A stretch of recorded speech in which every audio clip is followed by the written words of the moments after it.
자, 11절 한번 읽읍시다. 11절 시작.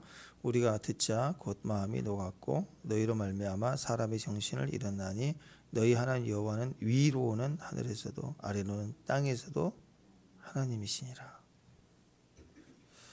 자, 신앙 고백하는 라합, 믿음의 여인입니다. 마치 수년을 믿고 기다리고 있었던 여인처럼 한 번도 가보지 않는 곳에 갔더니 이미 믿음의 여종이 있었다. 축복합니다. 이스라엘이라도 이런 상황에서는 배신할 수 있는데, 왜냐하면 너무너무 두려우니까. 근데 마치 약속이라는 상대편에서는 내부 고발자처럼 결탁이 이루어져서 이렇게 치밀하게 살려주고 구원해내고 약조받고 하는 이런 과정들을 볼 때 이미 우리는 그 속에 믿음을 봅니다. 믿음이 있었다. 여러분 정탐꾼을 보냈잖아요. 정탐꾼을 보내서 기생 라합을 이렇게 만나게 하시는데 여기도 마치 여러 곳을 거쳐가는 게 아니라 가서 여관집에 들어갔는데 그 집이 라합이고 라합 집이고 여주인이 기생 라합이었어요. 이게 우연인가요? 하나님의 섭리이죠. 마치 알고 있는 집을 가는 것처럼 그냥 고민하지 않고 하나님께 기도하면서 막 갈 바를 알지 못하고 꿈에 그런 게 아니라 그냥 마치 아는 집을 가듯이 직행해서 만나지게 됩니다. 한번 생각해 보십시오. 여기서 잡혔습니다. 그리고 죽었습니다. 그러면 전쟁이 피하나요? 그건 아니에요. 사실 정탐꾼을 보내지 않아도 어차피 정복에서 다 무너뜨릴 거예요. 믿음만 가지고 가면 다 무너진다고. 물론 상황을 좀 보기 위해서 정탐꾼을 보내기도 하죠. 근데 만약에 죽었다 그러면 또 보낼 수도 있지만 보내면 또 죽겠다 싶으면 또 한두 번 보내다가 죽겠다 그러면 영원히 정복하지 못하나요? 아니죠. 하나님 믿고 전진하는 거예요. 그냥 정보를 얻기 위한 거죠. 근데 결국은 죽으면 전쟁이 안 되는 게 아니라 꼭 반드시 필요한 상황은 아니라는 거죠. 근데 왜 보내요?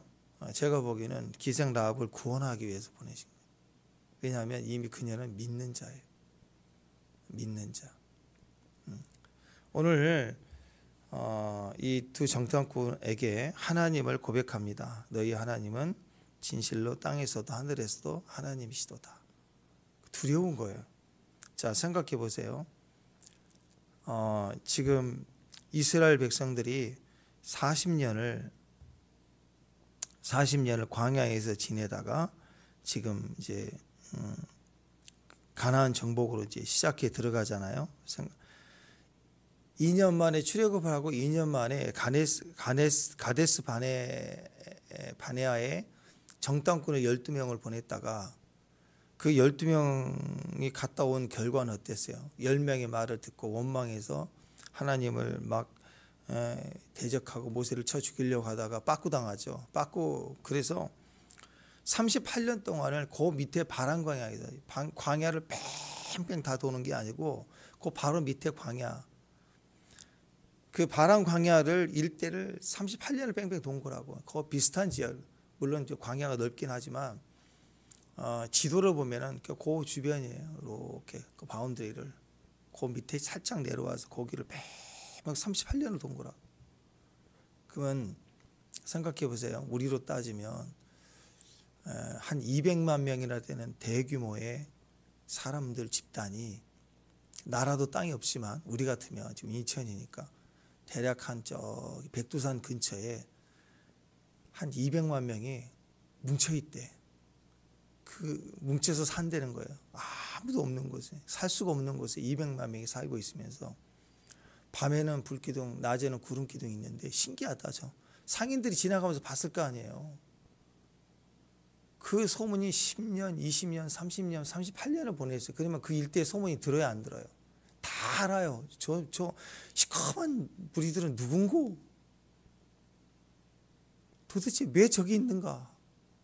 10,000명만 모여 있어도 이상한 사이비 집단 아니야? 그럴 텐데 200만 명이 그러고 산다. 불기둥과 구름기둥이 만나를 먹었다. 쟤들 어떻게 먹고 사냐? 근데 그 수가 점점 증가되기 시작하는데 이 백성이 민수기 보면 증가되잖아요. 근데 드디어 그 민족이 움직이기 시작했다는 거예요. 움직이기 시작했다. 그래가지고 지금 오늘 말씀을 보시면 나오잖아요. 그 소문을 들었을 때 다 녹았다. 어떤 소문들이에요? 이들이 요단 저쪽에서 동쪽을 박살을 내갖고 요단 동천에 두 지파 반이 거주하게 하고 이제 그 소문을 딱 듣자마자 이야 저 지난 40년 가까이 광야에서 조용히 움츠리고 증가됐던 이상한 집단들이 드디어 움직이기 시작했는데 요단 동편을 다 쓸어버렸네. 그리고 이제 서쪽 요단강을 건너오네. 이걸 듣자마자 이제 이 소문이 난리가 난 거예요. 그래서 이 소문의 소문, 그 당시에는 이제 이렇게 TV 중계가 없으니까 드론도 없고, 그러니까 이 소문의 소문에 그들 움직인다. 드디어 움직이기 시작했다. 온 가나안이 이 소문을 듣고 어떻게 해야 되느냐? 움직였다. 저들이 이상한 민족이다. 그렇죠? 이상하잖아요. 불기둥과 구름등이고 40년째 일도 안 하고 먹고 이런 소문들이 다 들렸다고. 그러니까 요단 저쪽에 있는 동쪽에 있는 아모리 사람 두한 시온 오게게 한 그 완전히 박살나고 했던 그 일들을 다 듣고는 이제 우리 차례구나 할 때 이 성의 모든 사람들이 이제 간담이 녹아가지고 두렵고 그리고 경계령이 이제 선포가 되게 야 누구든지 이쪽으로 오면은 정탐으로 보내면 우리가 확인하고 우리한테 신고하라 이런 이제 조짐들이 있고 성 안에 사람들이 불안하고 왜 우리를 향하여 오는 이제 전쟁이니까 전체가 긴장하게 됐다고. 근데 이 라합은 이전에 이 여호와 하나님에 대한 이 민족에 대한 소문을 지난 38년 동안 이래저래 듣고 자라오면서 믿음이 생긴 거예요. 이 하나님 오늘 하나님을 외가 저들이 적으로서 무섭다 그 얘기가 아니라 너희 하나님은 위로도 아래도 하나님이시다. 이걸 인정하고 있다는 거예요. 믿음이 생겼다는 거예요. 나의 구원자 우리를 이길 하나님. 내가 여기서 바알이나 이런 가나안 신들을 다 봤지만 이건 다 가짜고 능력이 없고 진짜구나. 진짜 능력의 하나님은 저들의 하나님이구나. 이걸 배운 거예요. 이걸 안 거예요. 그래서 이걸 치밀하게 상상하고 준비했다고 봐요. 왜냐하면 군대에서요. 우리 훈련을 해보면 알아요. 긴장하면 사람이 흔들리거든요. 우리가 이제 뭐 장난 삼아 또 이렇게 또 심하게 얘기할 때 왕따라고 왕따 문화가 이제 고문관 막 이렇게 하는데 일부러도 그렇지만 고문관이 생길 수밖에 없어요. 왜냐하면 막 고참이 때리고 상황이 때리고 막 그러면 좌로 박 근데 혼자서 우로 보고요. 한 발 왼발 오른발 왼발 이렇게 해도 꼭 틀린 사람이 있다가 뒤로 봐 그러면 뒤로 봐야 되는데 혼자 앞으로 가고 그럼 그 한 사람 때문에 얼차례를 받고 막 군기를 잡고 그러거든요. 그게 하도 긴장되게 하면 꼭 틀려. 마지막 구호는 외치지 않습니다. 다섯을 셉니다. 그러면 넷 하고 다섯은 탁 써야 되는데 혼자 다섯 그 한 사람 때문에 또 다 뒹굴고 막 머리 박고 그러거든요. 근데 긴장하고 때리고 그 상황에 직면하면요 훈련되지 않으면 버벅거리게 돼 있어요. 그래서 이제 고참 정도 되면 M60도 그렇고 자유 우리는 K2를 썼는데 그냥 탁탁탁 눈 감고도 막 탁탁탁 분해해요. 분해한다고 총 분해하고 딱 하고. 근데 이 초짜는 이거 알려주고 다 설명해도 막 맞으면서 촉구로 맞으면서 배우거든요. 맞으면서 땡 맞으면서. 근데 버벅거려 해가지고 굴러가면 차도로 가지고 와가지고 한 대 터지고 또 하라 그러면 또 힘들고 그리고 웬만큼 했다 그래도 이제 고참한테 테스트 받으러 오면 또 틀려요. 막 버벅거려요. 어떤 상황이 준비가 완전히 돼 있지 않으면 상황이 탁 직면하면 떨게 돼 있다고. 자, 정탐꾼이 왔는데 왜 라합 집에 들어간 걸 알았을까? 다 알아요. 똑같이 생기지 않았어요. 40년 광야에서 살았는데 시골에 생각해 보세요. 우리가 입는 옷이 아닌 시골에서만 지낸 사람이 도시에 왔다 그러면 어떤 옷을 입었었겠어요? 40년 전 애굽에서 나올 때 노예들이 입는 옷을 그대로 입고 와가지고 40년 버티다가 온 거라고. 딱 보면 문화도 틀리고 머리도 틀리고 뭐 이발 제대로 했겠어요. 웬 산적 두 마리 온 것처럼 보이겠죠 뭐. 딱 보면 안다고 냄새도 나고 어디 갔는지 소문 다 나고 이상하다 누구다 외국인 두 사람 온 것처럼 그냥 안다고 그냥. 그래서 그 집으로 들이닥쳤습니다. 어딨냐? 그랬을 때 라합의 그 신속 정확하게 움직이는 이 패턴들을 보면 이건 훈련이 돼 있고 일대 대비를 하고 있고 내가 그들을 살리고 그들을 구원하고 하는 이 모든 조치가 대단한 거죠. 이것은 그냥 되는 게 아니고 자기 안에 이미 준비된 마음이 있었고 그렇습니다. 왜냐하면 믿음이 있었고 이미 들은 기대감이 있었고 비록 두 사람이지만 금방 알아봤고 아마도 성경에 나와 있지 않지만 라합 집으로 근처에 온다는 소문 들었을 때 미리 지켜보고 있다가 두 사람이 오니까 재빨리 그 집으로 들어가게 인도를 했을 거라고 저는 봐요. 그렇지만 많은 사람들이 보고 시시거리고 소문이 나고 드디어 그 집을 찾아왔음을 보는데 신속하게 준비하고 일을 처리하는 걸 보면 믿음이 있었고 믿음이 준비된 사람들은 항상 먼저 그것을 영접하게 돼 있습니다. 준비된 행동이 있어야 나가요. 그래서 우리 옛날에 사이렌 소리 울리면 우리 학교 다닐 일주일에 한 번씩 막 뒤에 학교 뒤에 운동장 말고 뒤에 가가지고 막 반별로 엎드려 있다가 나오고 막 엥 하면 그 훈련 하잖아요. 재난 훈련 그런 게 다 필요한 거예요. 훈련 돼야 그게 나오는 거거든요. 하나님 이렇게 준비된 사람들을 쓰신다는 거예요. 이거 꼭 기억해야 됩니다. 하나님의 준비된 사람을 쓰세요. 현실이 어렵고 힘들 때 그 어려운 것이라는 것을 자기의 기준에 두지 말고 나에게는 기대할 게 없기 때문에 하나님이라는 우리가 생각하는 우리에게서 믿음이 있으니까 하나님에 대한 약속을 바라보고 그 믿음에 내 생각과 마음을 붙들 필요가 있습니다. 그래서 매일 우리가 준비한다, 기다린다는 것은 기도하는 의미도 있지만 그 상황을 우리가 계속해서 바라보고 또 역할을 준비할 수 믿음의 행위를 할 수 있어야 됩니다. 그러니까 1월 달에 우리가 받은 말씀들 1월 달에는 하나님의 기회의 달로 삼고 준비해야 됩니다. 계속 말씀을 묵상하고 선포해야 됩니다. 하나님은 고난 중에서도 우리에게 준비된 것을 쓰시거든요. 권투 선수도요. 막 화내고 성질내고 그러면 져요. 흥분하면 져요. 방심하면 진다고. 그 상대편을 연구하고 그 상대편의 패턴을 따라서 나의 공격과 방어를 수도 없이 연습한 다음에 그 다음에 싸웁니다. 즉흥적으로 패턴이 나오면 져요. 김연아 선수도 피겨스케이팅 할 때 준비된 자기 프로그램을 가지고 와서 뛰니까 음악하고 탁탁 맞으면서 그걸 수도 없이 반복하는 거죠. 정확하게 음악하고 맞는 거예요. 그래서 연기하는 것이지 그냥 자기가 잘한 실력으로 뛰는 게 절대 아니라는 거예요. 고난 중에 하나님이 쓰시는 것은 즉흥적으로는 절대 안 써요. 준비된 것을 쓰세요. 하나님이 사람을 보낼 때도 준비된 사람을 선택해서 준비되는 과정을 하나님이 아시기 때문에 준비된 사람이 누구인지 아시기 때문에 꼭 그때에는 그 사람을 보내서 그 사람을 쓰는 겁니다. 학원 같은 데서 이론적으로 배운 것으로는 절대로 쓰임받지 못합니다. 하나님은 반드시 고난 중에 스스로 준비된 배워진 사람들을 쓰시는 거예요. 그러니까 내가 만일 부자가 되면 그때부터 하나님을 섬기겠다 이렇게 막연하게 생각하고 있는 사람은 안 써요. 지금 당장 구체적으로 계획하고 말하면서 미리 마음속으로 여러 번 반복하고 준비해 가고 바라보고 실상을 가지고 있는 사람을 쓰시는 거예요. 그러니까 먼 훗날 큰 부자, 먼 훗날 큰 부자 이렇게 가면 안 돼요. 이건 절대 쓰임받지 못해요. 지금 나에게 1,000만 원이 생긴다면 나는 이렇게 쓰겠다. 이게 있는 사람이 구체적으로 말하는 거. 내가 뭘 필요를 채워야 된다는 거. 하나님의 필요가 무엇인지를 알고 움직이겠다고 생각한 사람에게 그게 들어와요. 그렇게 움직이는 거라고.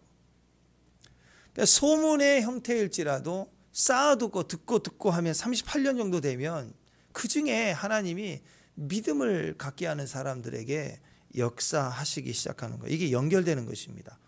지금 우리에게는 소문 형태가 아니죠. 성경은 소문 형태가 아닙니다. 정확하게 우리에게 기록되어 있고 우리에게 전달돼 우리에겐 성령이 계시기 때문에 우리가 큐티하고 말씀을 묵상하면 그것이 얼마든지 우리에게 기적으로 연결이 되고 역사가 된다는 것입니다. 우리 그것을 믿을 수 있어야 돼요. 오늘 기생 라합을 보면 기생이라는 단어로 표현되어 있지만 원래 이 기생이라는 단어가 이 히브리 자나인데요. 이건 여자의 간음, 행음, 매춘 그런 뜻입니다. 그러니까 몸을 파는 창기라는 뜻이에요. 신약 성경에서도요. 히브리서 11장 31절에 보면 기생라합이라고 얘기했지만 이 기생라합이라는 헬라어로 표현했잖아요. 헬라어로 보더라도 폴레인데 이게 매춘행위, 창녀 그런 뜻입니다. 그러니까 그냥 기생이란 뜻이 여관 주인 뭐 그런 의미로 우리가 가볍게 생각을 하지만 그게 아니라 그냥 직업이 그런 거예요. 또 학자들이 추정하기에는 이제 10대 후반이나 20대 초반으로 봐요. 많이 보면 20대 초반. 그 말은 뭐예요? 자기 뜻에 의한 게 아니고 부모에게 버림당하고 가족들이 있지만 못 사니까 소돔과 고모라 성에서도 그 성 문화도 그렇지만 또 롯도 자기 딸들을 내보내잖아요. 딸을 내보내고 나그네를 보호하려고 하잖아요. 그만큼 여인의 가치가 그렇게 귀하지 않았기 때문에 자이든 타이든 또 가족을 생각하는 마음을 보면 완전히 버림당한 것 같지는 않지만 가족을까지 챙기는 걸 보면 이 관계가 있었던 것 같아요. 그렇지만 그런 직업적으로 몸을 팔아야 되는 그런 직업 정서로 내몰린 여자아이 이렇게 볼 수가 있어요. 삶이 그렇게 편하지 않죠. 비참한 거예요. 그리고 이미 그런 세상 바닥에서 많은 남자들을 상대하고 또 여관집에서 상대하고 하다 보면 그렇잖아요. 거칠어질 수밖에 없고 사람 독할 수밖에 없고 그렇잖아요. 장래도 없고 아마 결혼이나 남편 이런 생각은 정상적인 가정은 생각지도 못했을 거예요. 아마 이 성에서 가장 연약하고 불행하고 그런 여인 중에 한 사람이었지 않나.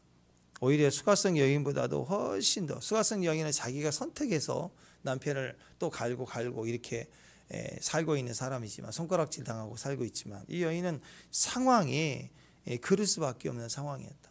그때 소문을 들을 때마다 아니 그런 민족이 있고 그걸 믿는 신이 있단 말인가. 그 신은 진짜 신이나 보다. 불기둥과 구름기둥만 봐도 이게 저녁에 불이 켜져 있는 그런 초자연적인 그런 백성들이 어디가 있어요. 대단하죠. 그런 소문들을 듣다 그대여 움직일 때 요단 동정을 다 쓸고 오는 그 무시무시한 그 민족을 볼 때 우리는 다 여기서 죽었다. 저는 그렇게 생각합니다. 더 이상 나에게 소망이 없는데 우리는 여기서 다 죽는구나. 나에게 기회가 준다면 나는 저 하나님을 믿고 나도 저들 백성처럼 되고 싶다. 그게 그 안에 믿음이었다라는 거예요. 공교롭게도 옥탑 같은 곳이죠. 성벽 위에 집이 있었다. 일단 옥탑 그런 느낌이 조금 더 우리는 제일 싼 집이 옥탑인데 그래도 약간 로망이 있죠. 뷰가 좋다. 싸지만 뷰가 좋다. 조망권이 좋다. 한강 뷰가 좋다. 그러면 조금 뷰가 좋은 아파트다. 그러면 더 비싸겠지만 아니죠. 전쟁일 때는 제일 위험한 곳이고 또 성에서도 사람들이 살지 않는 가장 약한 가장 가치 없는 땅에 형성이 되어 있는 곳이 바로 성벽 위의 집입니다. 종려나무의 성읍, 여리고는 종려나무의 성읍이란 뜻입니다. 그러니까 그 종려나무의 성읍이란 뜻은 종려나무라고 하는 것은 우리가 오아시스 사막에 보면 이렇게 피어 있는 나무 있죠. 그런 나무를 보면 생각하는데 성 안에 그런 나무가 꽤 많았다는 거예요. 그만큼 구성하고 살기 좋은 곳이었다. 대부분의 성 안에 돈 많은 사람들은 그 나무 근처에 집을 짓죠. 그러니까 가난하고 소외되고 많은 슬럼과 같은 막 이런 지저분한 곳에 여관이 형성되는 곳은 그런 곳이 아닌 거예요. 성벽 바깥쪽이나 뭐 그런 것이죠. 그런 자리에 성벽 위에 라합의 집이 있었다는 거죠. 그러니까 가장 저주의 자리, 가장 약한 자, 가장 불행한 자가 오늘 최고의 복받은 사람이 되었다. 뭘 때문에? 믿음 때문에. 믿음. 우상 숭배로 가득한 땅, 제일 험악한 장소예요. 거기 제일 위험하고 가치 없는 성벽 위에 살고 있었는데 성경에는 창기는 돌로 쳐 죽이라 그랬잖아요. 가장 저주스러운 직업 여성. 그러니까 이런 최악의 라합이 나중에는 구원을 받고 나중에는 다윗의 조상이 됩니다. 하나님은 이 여인의 무엇을 이렇게 귀하게 보고 이렇게 마치 이렇게 예정하신 사람처럼 하나님 그녀를 구원했을까? 그리고 왜 그녀를 통해서 또 이 가족 전체를 구원하게 하셨을까? 이게 믿음이라는 거, 믿음. 믿음의 근거는 하나님이었다. 막연히 살고 싶다는 믿음이 아니에요. 하나님이라는 분명한 소문을 듣고 그리고 하나님을 믿었다. 그것밖에 없는 거예요. 사람마다 하나님을 만나는 기회와 시기가 좀 다르죠. 가끔 보면 부요한 자리, 능력의 자리, 성공의 자리에서 하나님을 경험하기도 합니다만 그런 경우는 거의 드물죠. 대부분은 안 될 때, 망할 때, 절망적일 때, 내 인생의 끝자락으로 왔다, 끝났다고 생각했을 때, 고난과 역경 속에서 대부분 내가 의지하는 게 다 사라졌을 때, 그때 믿음이 생깁니다. 그때 우리 안에 기회가 생겨요. 오직 내가 끝났다, 내가 살 수 있는 길은 하나님밖에 없다. 그게 우리 축복이 된다는 것입니다. 소문으로 들었던 또 가끔씩 들렸던 말씀들이 우리에게 힘이 없죠. 그런데 내가 망할수록 그 빛은 강해지기 시작합니다. 자, 우리가 형광등 켜고 있는 곳에 탁 성냥 하나 키면 이거 별거 의미 없잖아요. 근데 탁 키는 순간에 불이 탁 꺼지면 굉장히 밝아집니다. 그럼 여러분 지금 계속 말씀을 듣고 말하고 기도하고 이게 별거 아닌 것 같죠. 좀 지나면 때가 되면 환경이 무너지기 시작하고 어두워지기 시작하고 내가 박살나기 시작하면 유일한 빛은 이것밖에 없는. 그때 내가 들었던 그 말씀이 나를 살려내고 묵상했던 말이 나를 살려내고 고난이 전쟁이 멸망이 시작되면 그때 우리가 살아나는.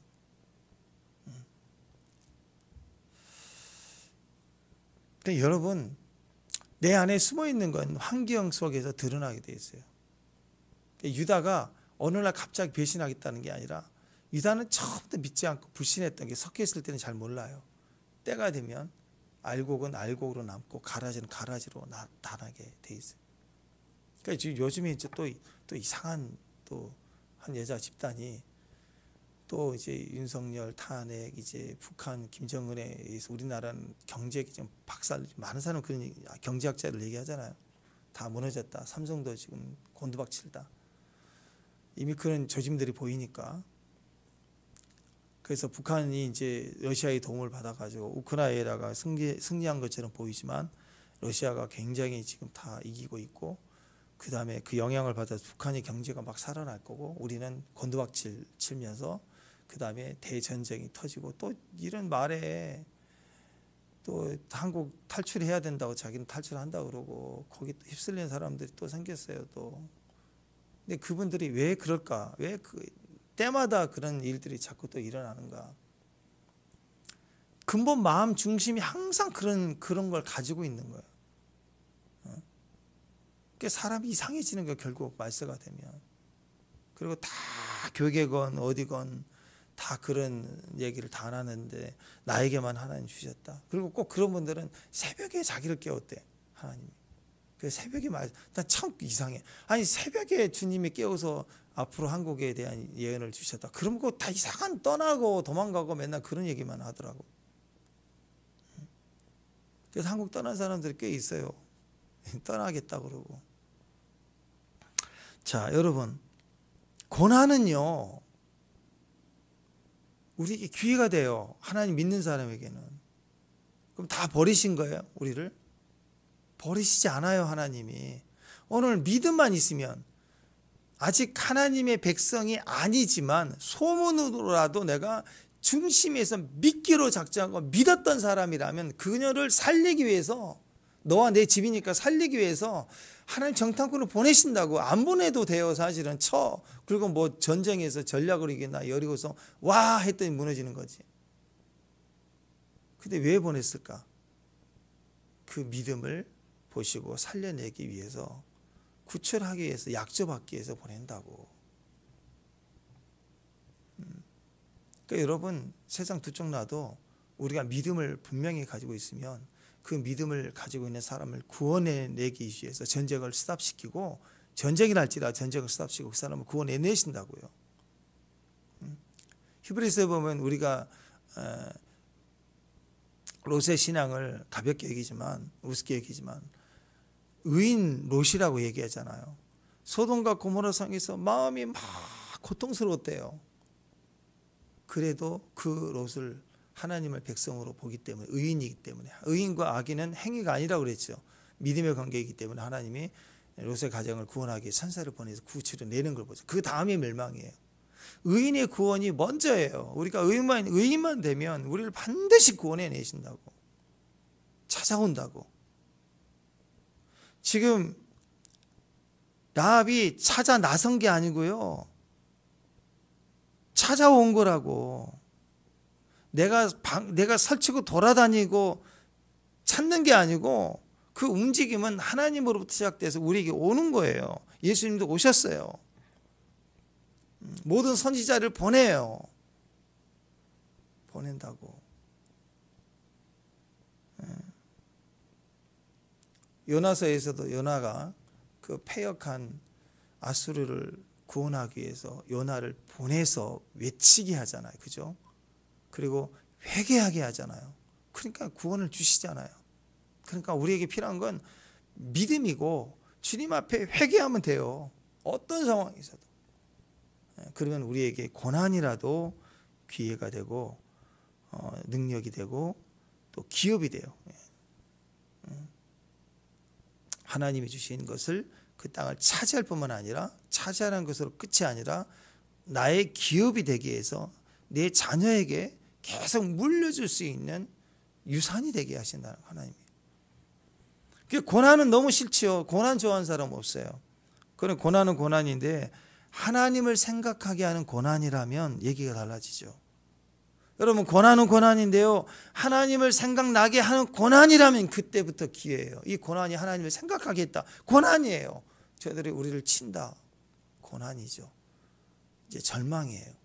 근데 하나님이라면, 그러면 그 하나님이 생각났다면 하나님을 의지해야 되겠구나, 내가 기도해야 되겠구나, 그렇게 생각을 하는 거라면 그 고난은 우리에게 기회가 되는 거예요. 그래서 하나님이 생각하면서 삽니다. 고난을 통해서 하나님을 만나면 그게 우리의 복이 되고 기업이 되고 능력이 되는 거예요. 네. 그래서 여러분, 인생 역전의 비결이 여기 있습니다.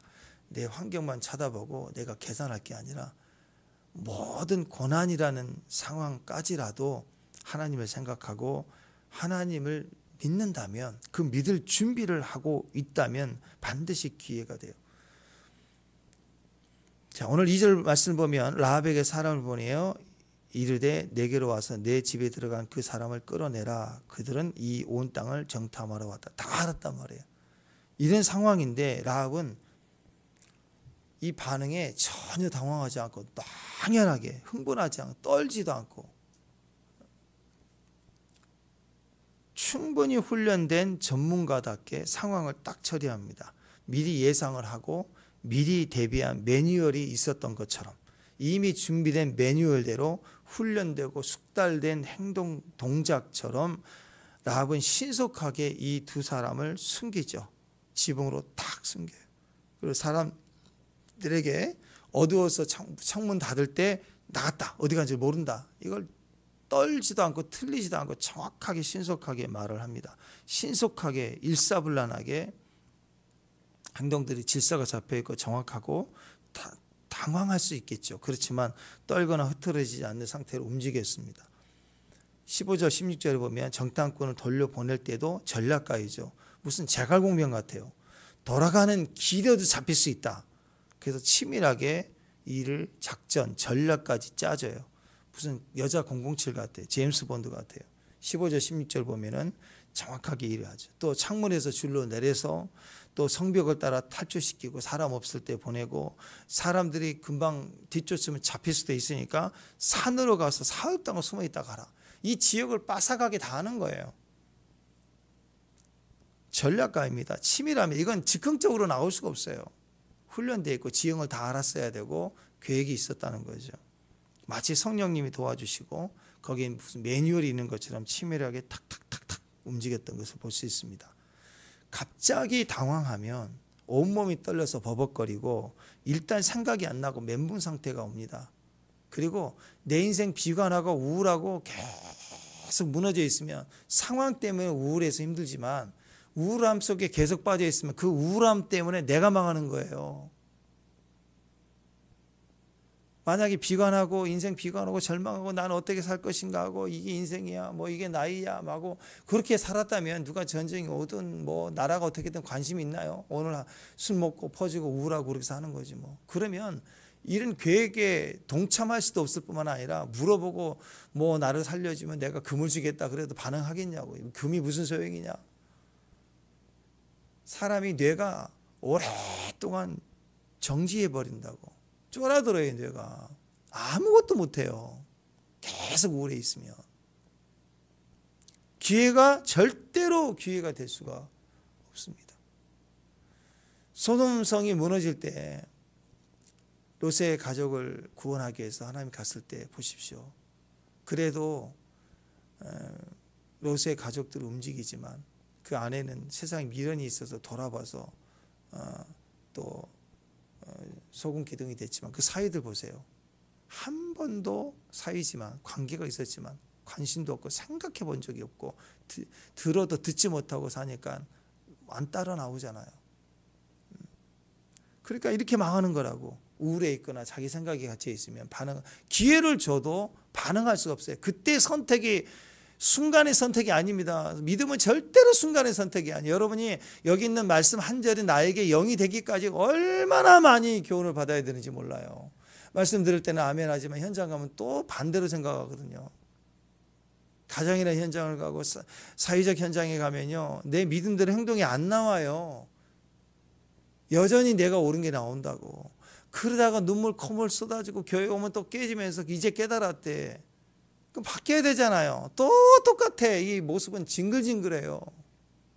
그래서 한 말씀 구절이 내 안에 승리가 되고 믿음으로 딱 반응하기까지는 오랜 시간이 걸리고 대가를 지불해야 믿음이 되는 거라고. 기생 라합이 믿음이 그냥 된 게 아니에요. 수도 없는 어려움, 낙심, 고난 속에 들려오는 소문이 믿음이 되기까지는 많은 시간과 대가를 지불이 있었다는 거예요. 또 이렇게 신속하게 전황 그때 빨리 움직여야지 아니라고. 우울에 빠져 있었다면 그 순간의 선택을 할 수가 없습니다.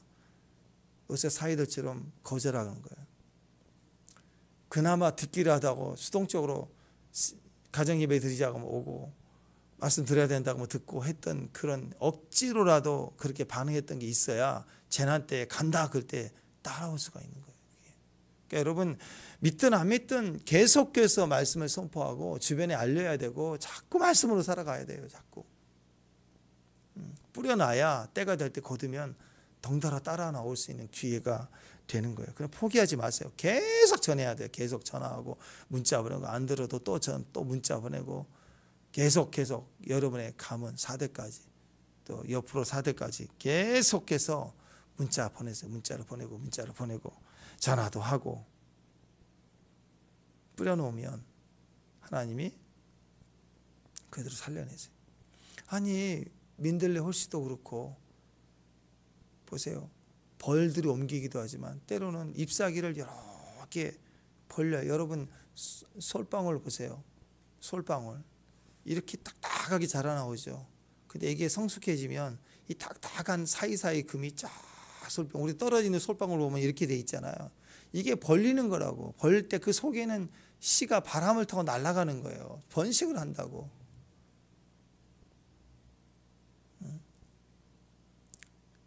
200만 명이 되는 광야 생활 속에 그들이 전한 게 아니었어요. 그러나 소문은 바람과 자연현상 같은 것을 통해서 전해지듯이 전해지는 역사도 이렇게 역사하는데 우리가 의도적으로 벌이 돼서 옮기고 알려주고 전하고 하면 얼마나 더 강력하겠어요. 그죠? 우리가 뿌려놓으면 반드시 믿음이 역사합니다. 우리 안에도 불신의 영역이 있고 내가 믿는 영역도 있고 계속 이 마음의 한편이 계속 전쟁 중이거든요. 마찬가지 난세, 어려움에 고난이 되면 이 구석에 있는 믿음이 확 올라와요. 그러니까 내 마음에 계속 말씀에 묵상하고 뿌려놔야 돼요. 가정에도 계속 뿌려놔야 돼요. 가족 중에도 어떤 가족은 믿음이 있고 어떤 믿음이 없고 어떤 믿음 중이고 또 반역 중이고 그럴 수 있지만 계속 또 막 얘기를 해야 돼요. 친구 중에도 나라마다 만나는 것마다 계속 말씀을 뿌려내야 되는 거예요. 때가 되면 주님이 우리가 생각지도 못했지만 뿌려진 그곳에 그들의 믿음을 통해서 끌어오시도록 하나님이 구원케 하시는 일들이 있다라는 거예요. 많은 선교사님들이 얘기해요. 여러분 하나님 어디나 계시죠? 아멘.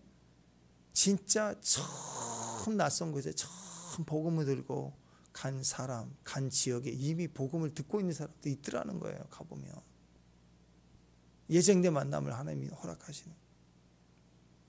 그러니까 여러분 이 세상은 오직 주님으로 가득 차 있습니다. 그렇기 때문에 믿음이에요. 믿음을 갖고 허락하신 새 땅에 믿음으로 가면 하나님이 그 믿음의 반응을 가지고 우리를 살려내고 우리가 기업이 되게 하신다는 거예요. 그러니까 여러분 준비된 자를 씁니다. 뭘 준비해야 돼요? 믿음을 준비해야 돼요. 말씀을 들으면 믿음이 나오니까 그 믿음으로 준비하고 매뉴얼을 가져야 돼요. 가져야죠. 여러분 매뉴얼 가지셔야 됩니다. 이제 주님 나라 가면, 주님 앞에 가면 주님께 첫마디 해야 될 거 아니에요. 가만히 있겠어요? 탕자처럼 말할 수 그냥 눈물 흘리면서 가겠어요? 지금 매뉴얼 가져야 돼요. 주님, 예수님 만나면 달려가세요. 그리고 주님 만나고 안기면서 한마디 하세요. 주님 이제 최선을 다했다고. 그리고 주님 저희가 하라고 한 일을 마쳤다고. 이 두 가지면 되지 않을까 싶어요. 저는 매뉴얼을 정해놨어요. 이 두 가지. 다 마칠 수도 없을 수도 있게. 두 번째는 어려울 수도 있지만 첫 번째 저는 최선을 다했어요. 주님. 그건 해야죠. 그래서 그 매뉴얼을 가지고 사는 거라고. 고난이 온다. 그럼 난 어떻게 해야 된다? 나는 기도하리라. 찬양하리라. 그게 있어야죠. 올해는 여러분의 가진 말씀이 있죠. 그 말씀을 몸에다 딱 차고 다니면서 어떤 현장에서 문제가 이 말씀 꺼내리라. 이 말씀 꺼내라. 무기 준비하고 달려야 여기다 가지고 다녀야죠. 군인은 항상 무기를 가지고 다니는 것처럼 이걸 무기화해야 돼. 오늘 주신 말씀을 한 달 동안 여러분이 가진 말씀을 묵상해서 이걸 갈아서 무기화해 가지고 다니면서 어떤 상황에서 꺼내야 돼요. 매뉴얼이 있어야 돼요. 그 무기만 가지고 가면 되나요? 내가 그 무기를 평소에 훈련해서 어떻게 싸우는가. 칼이라면 칼을 쓰는 법을 배워야 될 거 아니에요. 다윗은 돌팔매질을 하는 걸 했잖아요. 그거 가지고 싸우는 거예요. 남이 우습게 보는 무기라고 생각하지만 그거 가지고 싸우는 거예요. 마찬가지예요. 여러분 준비된 걸 쓰십니다. 기억하십시오. 그래서 믿음은 즉흥적인 게 아닙니다. 준비된 게 믿음이야. 들으면서 나는 게 믿음이라. 그 믿음을 쓰시기 때문에 우리가 믿음을 준비하는, 믿음으로 승리하는, 그리고 하나님이 있게 하는 라합과 같이 오늘 믿음이 있기를 주님의 이름으로 축원합니다. 기도하겠습니다. 하나님 감사합니다. 우리 안에 믿음이 있고 그 준비된 믿음이 즉흥적인 믿음이 아니라 준비된 믿음으로 오늘 우리가 정복하고 또 한 해를 이겨나갈 수 있는, 또 상급이 있게 하고 주의 뜻에 순종함으로 충성함으로 주님께 영광할 수 있는 귀한 종들 되게 하옵소서. 믿음의 종들이 되게 하옵소서. 예수님의 이름으로 기도합니다.